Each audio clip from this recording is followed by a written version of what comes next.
Assalamualaikum warahmatullahi wabarakatuh. Saya akan menceritakan tentang kisah Muawiyah bin Abu Sufyan.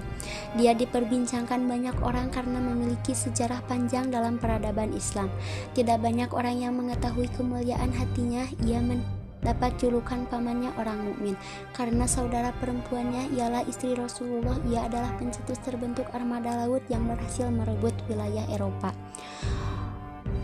Ke dalam wilayah Islam, ia adalah raja pertama dalam pemerintahan Islam. Ialah Muawiyah bin Abu Sufyan. Muawiyah merupakan putra dari seorang Quraisy, ibunya Hindun bin Hutbah dan ayahnya Abu Sufyan bin Harb. Keduanya sama-sama memerangi Rasulullah Shallallahu Alaihi Wasallam bersama kaum kafir Quraisy. Namun pada akhirnya kehidupannya keduanya mendapat hidayah ketika Rasulullah menaklukkan Mekah sebagai kota orang yang beriman di tahun 8 Hijriah. Muawiyah sendiri tercatat terlebih dahulu memeluk Islam, peristiwa Hudaybiyah yang menghantarkan pada Islam. Nama Allah yang Maha Pengasih dan Maha Penyayang. Apakah kalian tahu isi perjanjian ini? Tulislah dengan menyebut nama Allah. Ini adalah perjanjian damai dari Nabi Muhammad utusan Allah. Kalaulah kami bersaksi bahwa Nabi Muhammad utusan Allah, maka kami tidak akan membunuhmu. Tapi Mekah kampung halaman kami. Di tahun berikutnya kami akan menerima kalian datang ke Mekah. Kalian boleh datang dan tinggal di Mekah selama 3 hari untuk mengadakan umroh dan mengadakan gencatan senjata. Saat itu tahun ke-7 Hijriah, Rasulullah bersama Muslim Madinah datang ke Mekah untuk melaksanakan umroh yang batal dilakukan di tahun sebelumnya. Disinilah pintu hatinya terbuka untuk memeluk Islam sebagai keyakinan barunya. Sejak Muawiyah masuk Islam, ia tidak pernah menyia-nyiakan waktunya untuk belajar kepada Rasulullah. Ia memiliki sifat terpuji dan memiliki kemampuan membaca dan menulis. Kelebihan inilah yang membuat Rasulullah mempercayakannya sebagai salah satu pencetak wahyu, sebuah tugas yang amat mulia. Pengabdiannya sebagai pembela Islam tetap ia teruskan meski Rasulullah telah menghembuskan akhir napas terakhir di tahun 11 Hijriah. Saat muncul gerakan murtad di masa Khalifah Abu Bakar As-Siddiq, Muawiyah masuk barisan bersama kaum muslim lainnya untuk menolak pemberontakan akidah. Ketika kekhalifahan bergulir kepada Umar bin Khattab, posisi Muawiyah pun semakin diperhitungkan. Ia dipercaya Khalifah Umar untuk melanjutkan kepemimpinan saudaranya, Yazid bin Abi Sufyan, sebagai gubernur Syam. Disinilah Muawiyah mulai memainkan perannya sebagai pemimpin.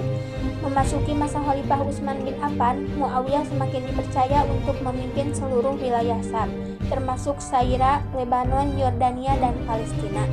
Kesempatan ini tak dilewatkan Muawiyah untuk semakin memperluas wilayah Islam. Ia pun meminta izin kepada Khalifah Utsman untuk menyeberangi lautan untuk menaklukkan wilayah kependudukan Romawi. Ini adalah surat dari Muawiyah meminta izinmu untuk berperang di laut. Apakah Muawiyah sudah sangat yakin ingin berperang melalui laut? Katakanlah padanya hati-hati ketika mengarungi lautan, sebagai diutusnya Rasulullah dengan membawa kebenaran. Saat itu Umar tidak memikirkan dibentuknya armada laut karena nyawa seorang muslim lebih berharga daripada kekayaan Romawi. Waalaikumsalam. Ya Utsman, saya tahu Umar dulu tidak mengizinkanmu untuk berperang di laut, tapi kali ini lakukanlah. Semoga keselamatan menyertaimu. Inilah armada laut pertama dalam peradaban Islam. Dengan semangat jihad, ini pasukan muslimin tak kenal lelah menghadapi musuh yang memiliki kelengkapan serta pengalaman tempur di laut yang banyak. Atas pertolongan Allah, pasukan muslimin berhasil menaklukkan Pulau Sinus dari Romawi. Prestasi demi prestasi semakin banyak. Toreh Muawiyah di bawah Khalifah Utsman, ia memerintahkan dengan bijaksana. Namun ada segelintir orang yang tidak menyukai kekhalifahan Utsman dan menyebarkan fitnah sehingga berhasil memecah kaum muslimin. Hal ini membuat kondisi masyarakat galau. Puncak kekacauan terjadi saat Khalifah Islam terbunuh oleh orang tak dikenal tadi. Melalui musyawarah, Ali dibaiat menjadi khalifah mengganti Utsman, tapi Muawiyah yang sebagai saudara Utsman enggan membaiat Ali. Ia justru ingin pembunuh Utsman diselidiki. Wahai umat Utsman, telah terbunuh Utsman secara jolim. Tak seharusnya Utsman terbunuh, karena dia terbunuh di bulan Zulhijjah, yaitu bulan haram, dan di Madinah, yaitu tempat haram. Kita sepakati untuk membunuh Ali, Muawiyah, dan Amir bin An. Biarlah mereka, jika kalian sepakat, aku yang akan membunuh Ali bin Abi Thalib. Mari kita berjanji dalam pembunuhan ini. Ya, kami berjanji. Dan saya yang akan membunuh Amir bin As. Dan aku yang akan membunuh Muawiyah. Namun belum sempat persatuan umat dilakukan, para penyebar fitnah telah membunuh Ali bin Abi Thalib di Kubah. Ini hukumanmu bagi Muai Ali. Bahkan Muawiyah tak luput menjadi sasaran pembunuhan para penyebar fitnah. Ali pun mewasiatkan kepemimpinannya kepada Hasan bin Ali. Kabar terburuknya Khalifah Ali membuat Muawiyah begitu terkejut. Wahai Muawiyah, aku punya kabar yang akan membuatmu terkejut dan bermanfaat jika aku sampaikan kepadamu. Apa itu? Tadi subuh, saudaraku berhasil membunuh Ali. Semoga Allah membalasnya. Meski berbeda pendapat dengan Ali, ia tak kuasa menahan kesedihan atas kepergian sang pemilik padang Zulfikar. Ali bin Abi Thalib telah wafat. Telah perginya seorang ilmu dengan perginya Ali bin Abi Thalib. Kau menangisinya, menangis karena dia terbunuh. Celakalah kau tidak tahu.